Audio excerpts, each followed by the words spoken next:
बिंदास निर्भीड बिंदास बातम्यांचं निर्भीड व्यासपीठ बिंदास न्यूज। राजकारणात किती कट्टर विरोधक असला तरी त्याच्या विरुद्ध नेहमी गरळ चुकली पाहिजे असं काही नाही। याला काही राजकारणी अपवाद असतात। विरोधकांनी चांगल्या कामाचं तोंड भरून कौतुक करणं हे एका सुज्ञ आणि खेळाडू वृत्तीच्या राजकारणाची लक्षणं असतात। नमस्कार, मी प्रवीण पाटील। बिंदास बातम्यांच्या निर्भीड व्यासपीठावर बिंदास दर्शकांचं मनपूर्वक स्वागत। असाच आता एक योगायोग घडलाय छत्रपती संभाजीनगरमध्ये। वैजापूरकरांना हा योगायोग पाहावयास मिळालाय। दोन राजकारणातील हाडवैरी एका व्यासपीठावर आलेत आणि सर्वांच्या भोवया उंचावल्यात। केवळ एका व्यासपीठावर नाही तर एकमेकांच्या शेजारी शेजारी हे दोन्ही नेते बसले। हा किस्सा आहे वैजापूर शहरातील। शिंदे सेनेचे आमदार प्राध्यापक रमेश बोरनारे आणि ठाकरे सेनेचे माजी नगराध्यक्ष डॉक्टर दिनेश परदेशी या दोघांचा राजकारणात कुणीच कुणाचे कायम मित्र आणि कायम शत्रू असत नाही हे पुन्हा एकदा अधोरेखित सत्य समोर आलंय। शिंदे सेनेचे आमदार प्राध्यापक रमेश बोरनारे आणि माजी नगराध्यक्ष डॉक्टर दिनेश परदेशी दोघेही सध्याच्या राजकारणातील हुकमी इतके आहेत। विधानसभा निवडणुकांपूर्वी दोघांचंही राजकारण जवळपास समांतर आणि सल्ल्यासल्ल्याने चाललं। असं असलं तरी राजकारणात सर्वांनाच महत्वाकांक्षा अपेक्षा असतात। तसं दोघेही याला अपवाद नाहीत। त्यात काही गैरही नाही। विधानसभा निवडणुकीचा बिगुल वाजण्याच्याच काही दिवस अगदी अगोदरपासूनच दोघांचे मार्ग वेगवेगळे झाले आणि मग सुरू झाली एकमेकांवरती कार्यकर्त्यांच्या माध्यमातून चिखलफेक।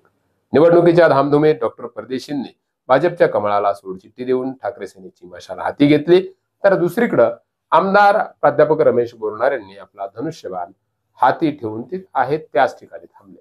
दरम्यानच्या काळात पुलाखालून बरंच पाणी वाहून गेलं। विधानसभा निवडणुकीत दोघांनीही एकमेकांवर राळ उठवीत रान पेटविलं। यात प्राध्यापक बोरनारेंनी बाजी मारून मैदान जिंकलं। या काळात बहुतांश कार्यक्रमात दोघांनाही एका कार्यक्रमात आणि एकाच व्यासपीठावर आणि तेही अगदी शेजारी शेजारी बसलेली असल्याची पाहावयाची संधी कुणालाच मिळाली नाही। 9 फेब्रुवारी वैजापूर येथे उपजिल्हा रुग्णालयात सिटी स्कॅन सेवेचं लोकार्पण सोहळा आणि हे निमित्त होतं या कार्यक्रमाचं। या निमित्तानं दोघांनाही एकाच व्यासपीठावर एकत्र पाहता आलं आणि हा बातमीशिवाय चर्चेचाही विषय ठरला।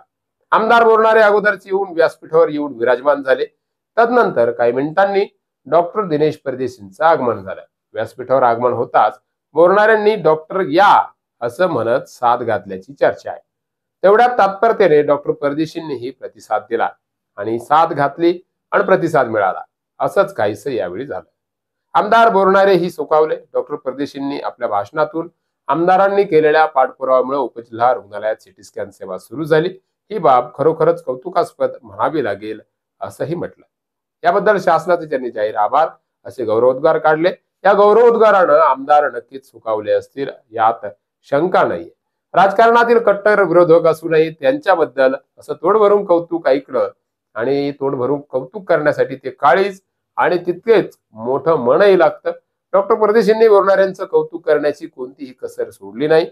याशिवाय राजकारण राजकारणाच्या ठिकाणी असतं आणि केलेल्या विकास कामांची कौतुक करून पावती देणं हा भाग वेगळा असतो। हे डॉक्टर परदेशींसारख्या खेळाडू वृत्तीच्या राजकारणानं आता दाखवून दिलाय। शेजारी पण संवाद अबोल।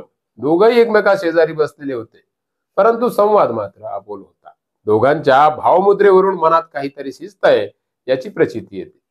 मुद्रेवरील गहनता धीर गंभीरता खूप काही सांगून जाते आणि विशेष म्हणजे छायाचित्रात दोघांची ही भावमुद्रा एकच आहे परंतु चेहऱ्यावर दोघांनी ठेवलेले हात ही मुद्रा ही समसमान यावी हाही एक योगायोग म्हणावा लागेल।